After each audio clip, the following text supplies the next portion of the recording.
Better thinking, faster decisions, bigger ROI.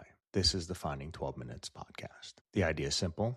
If you can find 12 minutes of efficiency in your day, you will gain an hour every week, and that changes how we work. Each episode is focused on practical ways to use AI, technology, and smarter strategies to help you move faster, think clearer, and get more done with less effort. So let's find your 12 minutes.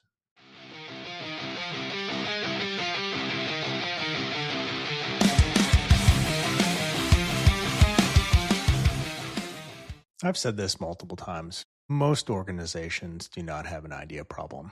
They most likely have a decision problem. They can generate ideas, they can schedule meetings, they can collect data, they can build presentations, they even form committees and ultimately invite more stakeholders into the conversation. What they often struggle to do is to decide. The result is familiar. Promising ideas sit in limbo, pilots never move into production, teams wait for approval, leaders ask for another round of analysis or prove that the application can make money. The same issues appear on the agenda week after week. Everyone stays busy, but nothing meaningful changes. That's what I really want to talk about today. I want to talk about this concept of decision velocity. And for those that don't know, decision velocity is not simply how quickly we can get to a yes or no. It's how effectively we can move from uncertainty to action without creating unnecessary risk, confusion, and even rework. Because a meeting is not a decision, right? We think meetings are decisions, but they're really not. We just meet to meet sometimes. Discussion is not a decision. And agreement that something is important is definitely not a decision. A decision changes what happens next. And that's what I want to focus on today. So what does this mean? Like, what does decision actually mean in this context? For this particular discussion, I want to define decision velocity as the speed at which an organization can move from clearly framed questions to committed actions, and then learn from the outcomes, adjust, modify, and proceed. The words committed action is what I really want to focus on, and because that's what matters. A decision should change an owner, a deadline, a budget, a priority, or even, change the next step or create next step. If nothing changes after the conversation, organization probably did not make a decision. Decision velocity is not speed for the sake of speed. A rush decision ignores consequences. High velocity decisions applies that the right amount of analysis to the size, the risk, and the reversibility of the choices is made. Some decisions deserve weeks of evaluation. Acquiring a company, entering a new market, making major capital investments should not be handled casually. But operational decisions are not that permanent. They can be tested, reversed, refined, or even limited to a smaller group. Yet organizations often treat decisions as though it carries the same level of risk. That's where unnecessary delays begin. A fast, careless decision that creates months of rework is not high velocity. But a nearly perfect decision made after the opportunity has disappeared is not high quality either. The goal is a balance between speed, quality, and consequences. So what's the hidden cost in slow decisions? Organizations track project delays, cost overruns, utilization, revenue, and even productivity. They rarely track how long decisions spend waiting. I think of this as decision debt. When we talk about technical debt, this is decision debt. One unresolved decision creates another. A team cannot finalize a plan because the budget hasn't been approved. The budget cannot be approved because the scope is unclear. The scope remains unclear because no one has decided which customer problem matters the most. Soon, after several teams are waiting on one choice, people begin creating workarounds, they duplicate efforts, they prepare for multiple possible outcomes, they attend status meetings, they explain why progress is stalled. But the original decision may appear small, but the cost of waiting multiple times across the organization is the real cost. This connects directly to several topics that we've already discussed. Good ideas die when nobody has the authority to move them forward. Innovation theater thrives when activities replace commitments. Conway's Law, I think that was in last week's episode, reminds us that an organizational structure shapes the organizational output. When authority is fragmented, decisions become fragmented as well. Slow decisions do not eliminate work. they actually create more of it.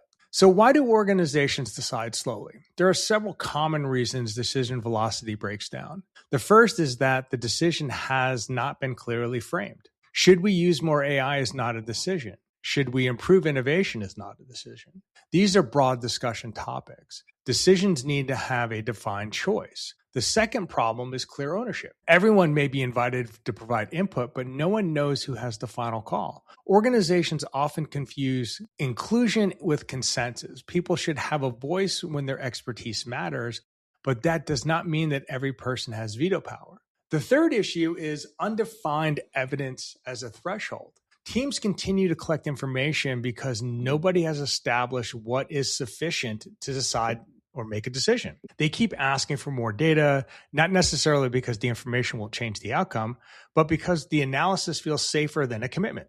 The fourth problem is that organizations treat every decision as if it was permanent. A small pilot, a limited test, or a temporary process change is escalated through the same approval structure as a major strategic investment.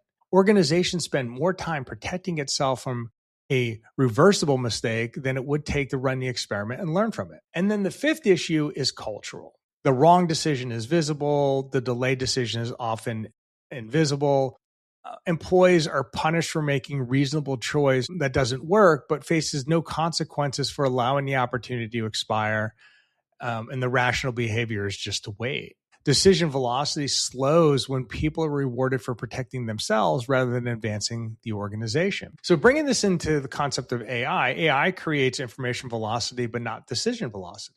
AI changes the conversation because it dramatically accelerates the preparation that happens before a decision. AI can summarize reports, compare options, identify assumptions, can even organize stakeholder feedback, can help with modeling and scenarios, it can draft recommendations and surface even potential risks. And all of that is valuable. But information velocity is not the same as decision velocity. An organization can produce analysis faster, but still remain unable to act. In some cases, AI may make the problem even worse by generating more options, more scenarios, more questions than the team had before. More information doesn't automatically create clarity. The best role for AI is to compress the work required to prepare for a decision. It should not be used to transfer accountability away from the person responsible for making it. A simple AI-generated decision brief could include the exact decision being considered, the available options, the evidence supporting each option, the major assumptions, the risks, the recommended actions, and information that remains unknown. The AI can help create that brief in minutes. A human leader still needs to put their name behind the choice. AI can accelerate the analysis. It cannot absorb the accountability. So when we think about this, back to this whole concept of this 12 minutes, right? The 12-minute decision reset, so to speak.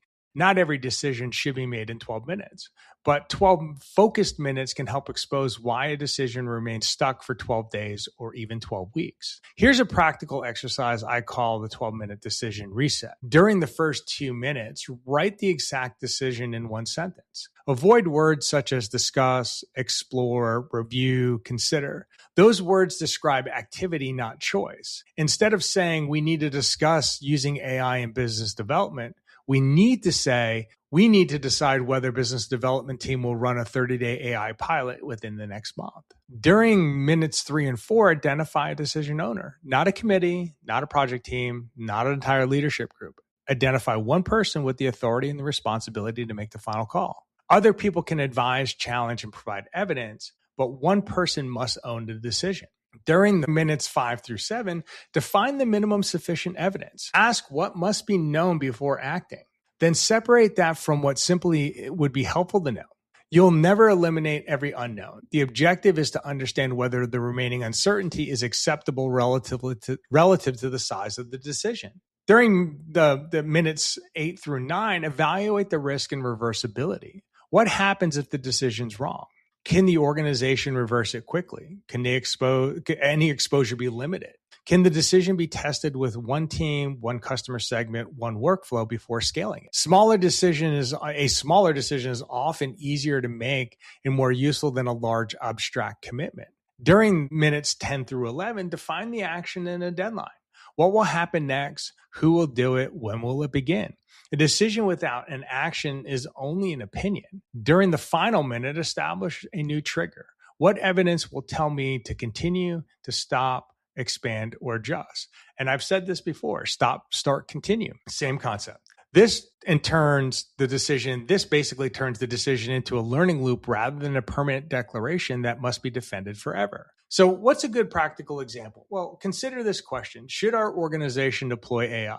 Well, to me, that question is too broad.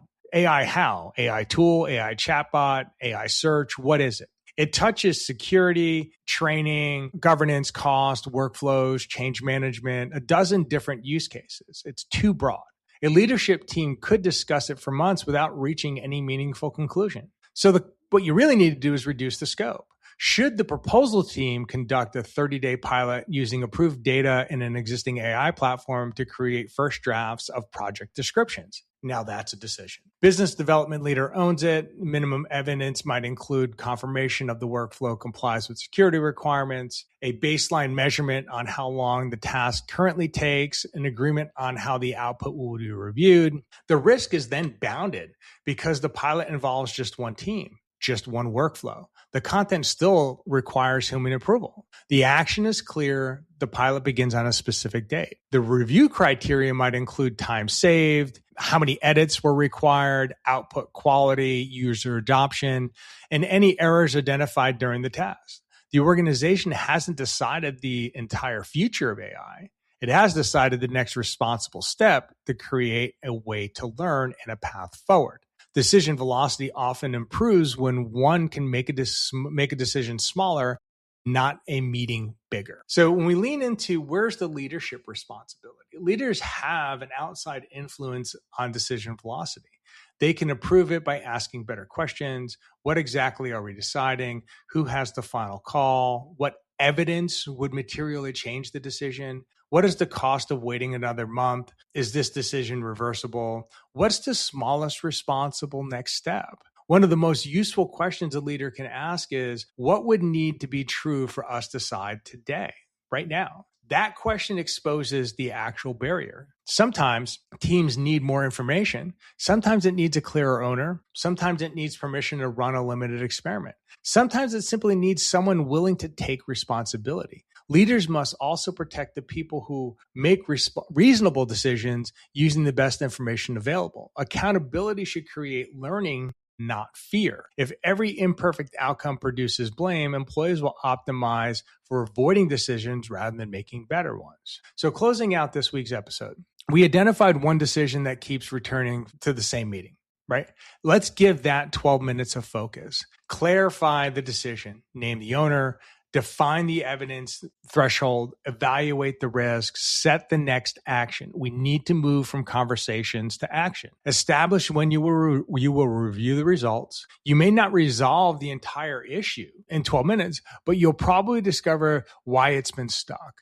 Decision velocity is not about always being right. It's also not about speed. It's about acting responsibly, learning quickly, and adjusting before the opportunity passes. Bigger thinking, faster decisions, bigger ROI.